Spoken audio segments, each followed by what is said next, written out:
이런 야당의 초유의 국정 마비 카드를 놓고 여당 초선 의원들이 그래서 맞불을 놨습니다. 위헌정당 해산을 신청해야 한다는 건데요. 목소리 들어보시죠.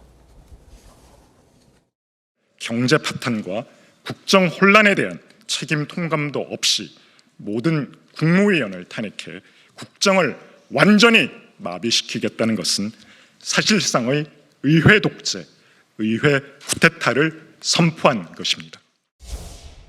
더불어민주당이 연쇄 탄핵으로 대한민국을 붕괴시키겠다고 공개적으로 선언한 지금 한덕수 권한대행은 국무회의가 마비되고 행정부 기능이 정지되기 전에 내란 정당, 민주당의 정당 해산을 심각하게 고려해야 할 것입니다. 네, 지금 국민의힘 나경원 의원도 이런 지적 내놨습니다. 보시죠. 내각 총탄핵은 사실상 내란 총탄핵은 내란 총탄핵을 선언하는 것이다. 이렇게 얘기를 하면서 통합 진보당보다 더한 해악이다. 이런 얘기했습니다. 장동혁 의원도 민주당은 한마디로 제정신이 아니다. 다수당의 행정부 장악은 북한의 전체주의나 가능한 일이다. 날선 비판들 내놨습니다.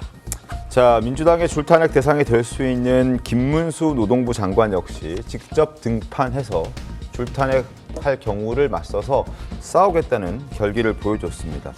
자, 진짜 국무위원들이 전부 탄핵되면 나라가 어떻게 되겠느냐, 말도 안 된다라는 취지로 주장을 했고, 지금 국민의힘에서는 이걸 막기 위해서 아까 조금 전에 최병목 위원께서 지적해 주셨던 것처럼 대통령령으로 국무회의를 무력화시키는 걸 사전에 좀 막아야 한다라는 그런 목소리까지 지금 나오고 있는 그런 상황입니다. 구자림 변호사님 어떻게 보셨습니까? 제가 보기에도 이거는 삼권 분립 시스템 자체를 붕괴시키는 것이거든요. 이거를 아무렇지도 않게 논한다는 것 자체가 놀랍습니다. 이거는 네. 민주적 기본 질서를 붕괴시키고 헌법 질서를 파괴하는 것이기 때문에 위헌정당 해산을 검토해야 된단 말이 안 나올 수가 없고, 네. 우리 헌법학회의 태도이신 허영 교수님이 사실 한 2달 전에 민주당은 위헌정당으로 제소를 당해도 싸다 이런 얘기를 하셔서 제가 여기까지도 발언하시나 그랬는데, 지금 보니까 그게 정말 통찰력이 있으신 발언이었구나 이런 생각까지 들 정도예요. 여기까지 내다보셨다라는 생각이 드는데, 네. 지금 국무회의에 대해서는 장관들 위주로 구성되어 있고 직무대행이 들어가지 않고 있었기 때문에 직무대행이 들어갈 수 있는지 여부에 대해서 좀 논란이 있었거든요. 근데 그 정족수에 대한 부분도 개정하면서 직무대행이 들어올 수 있다. 그러니까 탄핵이 되더라도 직무대행의 대대행까지라도 들어와가지고 정족수가 구멍나지 않게끔 하는 이런 대응을 하는 것이 민주당의 저런 무도한 시도를 사전에 무력화시킬 수 있는 방법이라고 생각을 합니다. 네. 지금 이렇게까지 하는 것은 조금만 발언 기회를 드리겠습니다. 그러면. 네. 예, 글쎄 삼권 분립 시스템 붕괴를 말씀해 주셨는데, 저는 대행들이 마은혁 재판관을 임명하지 않고 있는 것도 삼권 분립 시스템의 붕괴를 시키는 거라고 생각합니다.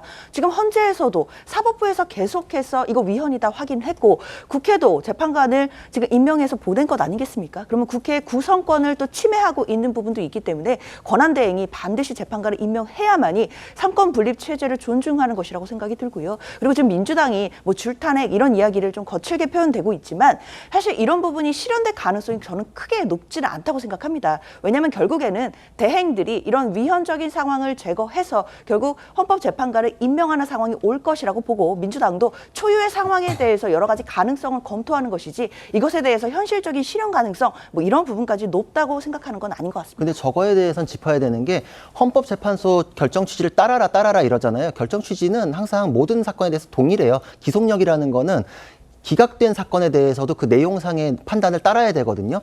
한덕수 국무총리가 임명하지 않았다라는 거에 대해서 상당 기간이 지났냐 안 지났냐에 대한 부분이 있었잖아요. 그런데 그 헌법재판소에서 결정을 하고 나서 그 임명에 대해서는 정치의 일로 헌법재판소도 인정을 하고 있습니다. 그래서 예전에 작년에 이은혜 헌법재판소 재판관이 퇴임을 할 때 우리가 헌법 불합치 결정으로 위헌 결정하더라도 입법 개선 의무를 주었을 때 개선을 하는지 마는지는 국회의 일입니다.